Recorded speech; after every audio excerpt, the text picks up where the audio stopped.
প্রিয় রাজশাহীবাসী, জুলাই বিপ্লব পরবর্তী আমরা এই বাংলাদেশকে যেভাবে দেখতে চেয়েছিলাম, ক্ষুধা দারিদ্র মুক্ত বৈষম্যহীন ইনসাফ আর ন্যায়ের একটি বাংলাদেশ আমরা দেখতে চেয়েছিলাম।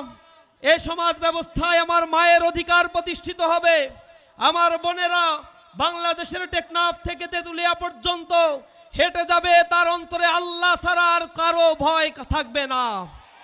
আমরা চেয়েছিলাম এই দেশের 30 লক্ষ যুব শ্রেণী রয়েছে, তাদের কর্মসংস্থানের ব্যবস্থা করে দারিদ্রতার অভিশাপ থেকে, বেকারত্বের অভিশাপ থেকে জাতি মুক্তি পাবে।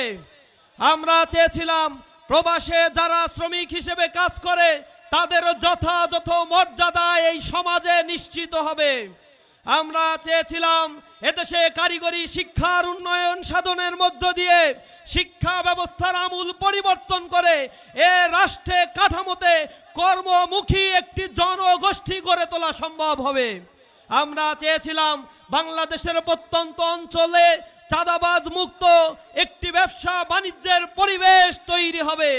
আমরা চেয়েছিলাম হক কথা বলতে গিয়ে আর কারো জীবন দিতে হবে না।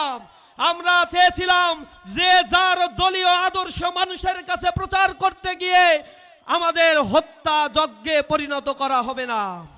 কিন্তু আমরা দেখেছি জুলাই পরবর্তী যে আকাঙ্ক্ষা আমাদের মধ্যে ছিল, শহীদেরা যে কারণে জীবন দিয়েছে, শহীদ মুগ্ধ, শহীদ আলী রায়হান, শহীদ ওয়াসিম, শহীদ আবু সাইদ, যারা জীবন দিয়েছে তাদের সেই রক্তের সেই স্বপ্ন এখনো পর্যন্ত পূরণ হয় নাই। আমরা আপনাদের বলতে চাই, গতকাল বাংলাদেশ জামাত ইসলামীর উদ্যোগে একটি নিরাপদ ও মানবিক বাংলাদেশ গড়ে তোলার জন্য ইশতেহার ঘোষণা করা হয়েছে। সেই ইশতেহারে এই বাংলাদেশের আপামর ছাত্র জনতার হৃদয়ের কথাগুলো লিপিবদ্ধ করা হয়েছে। সেখানে বলা হয়েছে আগামী 2040 সালের মধ্যে $2 ট্রিলিয়ন এক বিশাল অর্থনীতি গড়ে তোলা হবে, যে অর্থনীতি গড়ে তোলার মধ্য দিয়ে বাংলাদেশের মানুষের মাথাপিছু আয় $10,000 মার্কিন ছাড়িয়ে যাবে।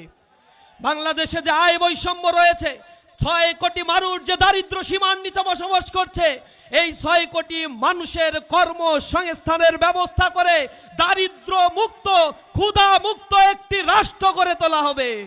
সকল প্রকার সিন্ডিকেট ব্যবস্থা ভেঙে দিয়ে এদেশের কৃষি অর্থনীতিকে আধুনিকায়ন করে বাংলাদেশের স্বাস্থ্য সেবার উন্নয়ন সাধন করা হবে। এদেশের জনগণের কণ্ঠস্বর হয়ে দুর্নীতি চাঁদাবাজ মুক্ত একটি সমাজের কথা বাংলাদেশ জামাত ইসলামী বলছে। আজ আমরা বাংলাদেশের যে চিত্র দেখতে পাচ্ছি, যারা দুর্নীতির বড় পুত্র হয়ে দেশে এসেছে, দুর্নীতির স্বর্গরাজ্য ক্যাম্পাসগুলোকে চাঁদাবাজের স্বর্গরাজ্যে পরিণত করেছে, তা থেকে যদি রাষ্ট্রকে মুক্ত দিতে হয়, যদি এই রাষ্ট্রে পাথর দিয়ে জাহেলিয়াতের মতো আর কানো মানুষকে হত্যা হতে না হয়, তাহলে আগামী দিন ইনসাফের প্রতীক দাঁড়িপাল্লার পক্ষে আপনাদের অবস্থান নিতে হবে। প্রতিটি ঘরে ঘরে মানুষের কাছে ইনসাফের কথা বলবেন। আপনারা যদি 12ই ফেব্রুয়ারি দাঁড়িপাল্লার পক্ষে রায় দিতে পারেন, আগামীর 5 বছর জামাত ইসলামী এই বাংলাদেশকে একটি ইনসাফ কল্যাণের বাংলাদেশ আপনাদের উপহার দেবে ইনশাআল্লাহ। সকলকে সেই উদাত্ত আহ্বান জানিয়ে আমার কথা শেষ করছি। আসসালামু আলাইকুম ওয়া রাহমাতুল্লাহি ওয়া বারাকাতুহু।